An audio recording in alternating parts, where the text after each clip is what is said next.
Good morning, I'm Linda Nelson and I'm in Tucson, Arizona. I wish that I could make this as exciting as the two beautiful black ladies who are stumping for Trump. It's not going to be as exciting as their video, but I hope it will be interesting to you. I am coming out today with an opinion, and I think it's a valid opinion, and I'm hoping you will listen to it. We need to discuss one little thing more in this race, and it is defined by a 5-letter word: money. M-O-N-E-Y. Yes, a 5-letter word, money, that has not been spoken about enough in this campaign or in the right way. Now, my husband and I are have worked probably 60 hours a week, very hard.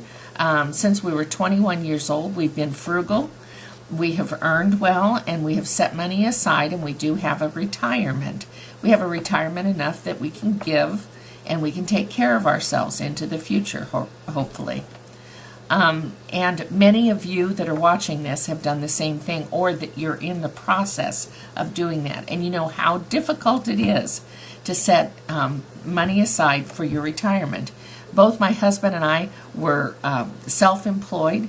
My husband, and so we had to set our retirement apart out of our regular monthly income. So out of every monthly income, we scrimped and we saved and we set money aside for retirement. Part of that retirement money was put in the hands of someone who could manage it and build it, and part of that money we built through buying and selling real estate, quite frankly. So, okay, so that's who we are, and that's who many of you are that are watching this. Regular Americans that have worked and saved and been careful with our monthly salaries and lived within a budget. I don't know about Mr. Trump. All I know is that he took what was a very gracious inheritance, and he built that inheritance, and he risked it, and he built it in a bigger way than I could possibly have done it. He was criticized in the first debate for not paying an architect. We don't know the whole story to that, but I will say that as a business person, you've got to follow up on vendors, make certain that they've done the work that they were supposed to do, that it's appropriately completed, and that everything is taken care of properly. You've also got to be, as a business person, willing to say you are fired because they are failing to do a job. And I would say that possibly we need a business person instead of a politician, because had we had a business person in the chief executive position in this country before now, possibly we would have had people fired that were not doing their job in the VA hospitals. Maybe we would have had people fired in the IRS who were not doing their job. The IRS has right now done something extremely illegal by releasing those tax reports. That was an illegal act. And I think there is waste throughout our entire government. I have often said that it would be wonderful if the government would allow people like me as a businesswoman and other business people across the country, even maybe homemakers that have had to watch a budget and consider the cost of each item that they're purchasing, to come to Washington and pay their own way, live in hotels that they pay for themselves, and go down to the White House or somewhere, the legislative offices, every day and work on our national budget, line item upon line item, to question every line item, to see where that money went, what was paid for the item, and whether or not it was accurately spent. I have a feeling that our budget could be cut in half if some budget-minded people, businessmen and possibly homemakers, went to Washington to look at our budget line upon line. That's a suggestion for you when you're president, Mr. Trump. Back to money, M-O-N-E-Y. There is one candidate that is running that I'd like to run through the dollars on. President Clinton was the governor, the chief legislator, the governor of Arkansas for a number of years. During that time, I looked up his salary. It was around $80,000 a year, with the presumption that his salary was to be used for his household needs and the care of his family to some extent.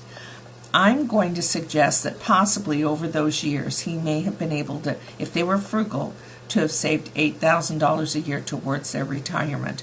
They left there and they went to Washington, D.C., and as a president, President Clinton made a salary of $200,000 a year. The president gets much, much more money in many different directions, but his salary was $200,000 a year.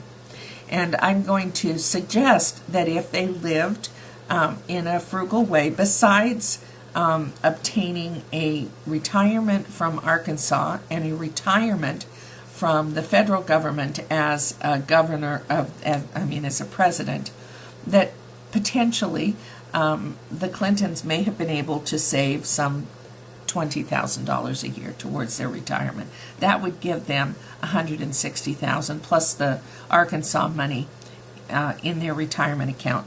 After leaving the White House, President Clinton has not had a job anywhere. He has done speeches, and that's another matter.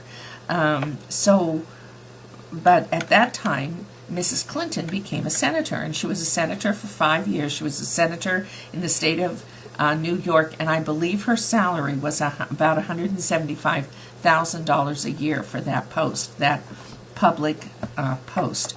And again, it takes money to run your household. It takes money to have the normal things done that you have to have done for a cost of living. And that's why they obtain a salary. And they have a salary so that they can't be bribed. They can't be at the behest of wealthy people to tell them what to do, because they have a salary to take care of themselves. So she had a salary of $175,000, and in the event that she handled her salary well and was able to save another $20,000 a year annually towards her retirement, in addition to their state Arkansas retirement, their federal presidential retirement, they would have a state of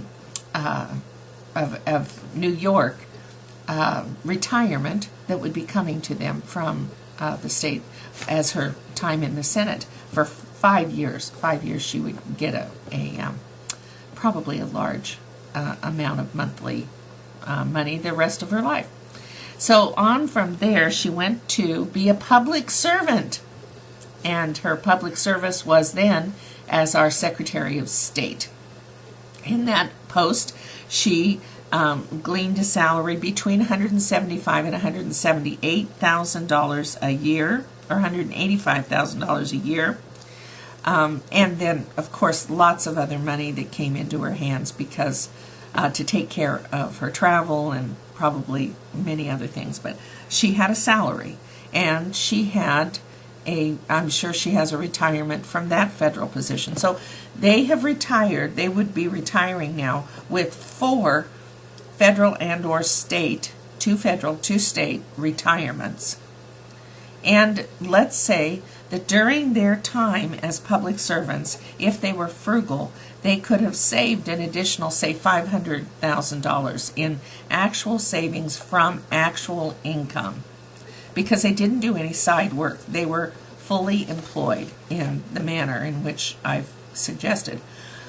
If they had handed that to a very clever, excellent financial institution, they may have tripled it during that time, most likely doubled it because of the ups and downs of the market. But let's be extremely generous and say that Bill and Hillary Clinton, after public service, should be worth should have a savings somewhere in the neighborhood of $1.5 million. Okay, so that is the rationale from income. Now I'm going to go to what is true. Hillary Clinton has a published net worth of $111 million. Now, I'm going to say that one more time. Instead of 1.5, $111 million.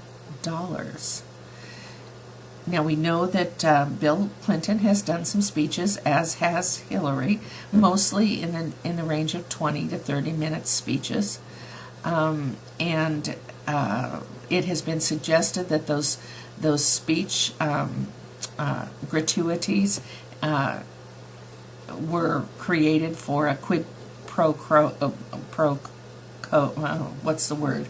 Anyhow, pay to play kind of a meaning. And I'm not going to go into that because I don't have all the details. But I do know that she's worth $111 million, and that came from somewhere. It does not include the Clinton Foundation, and I do not have the numbers on that. This is just their personal wealth. And I want to ask a couple questions about that. I keep hearing everybody wondering about Mr. Trump's taxes, and in fact, there were illegal taxes that were put out there, so I'm guessing that Hillary's campaign was able to tell the IRS to do whatever she wanted him to do, irregardless of the legalities. But this is the point. Where did this money come from? Is there an accounting of where she has gotten all of this money over the years?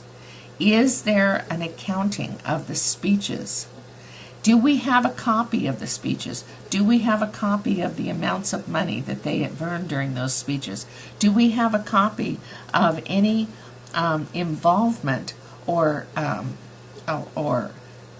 things that have been able to be done by people who have given her money? This, to me, this money issue is a much bigger issue than anything else. I am a bit older than Mrs. Clinton. I have worked very hard for my family, for my country, for my church, and at my work. And I have saved, and I've been thrifty, and so have you. We, as citizens of this wonderful nation, have enjoyed the wonderful freedoms we've had to love our families, to encourage them, to do all kinds of great, wonderful things, and to earn good salaries that we've been able to spend in excellent ways, not only on benefits for ourselves, but for the many things that we try to do for this country and this world. I want to know how a woman of under my age, living in having a public service job, who made less than I made many of the years that she was working, is now worth $111 million. Something doesn't smell right. We need to know.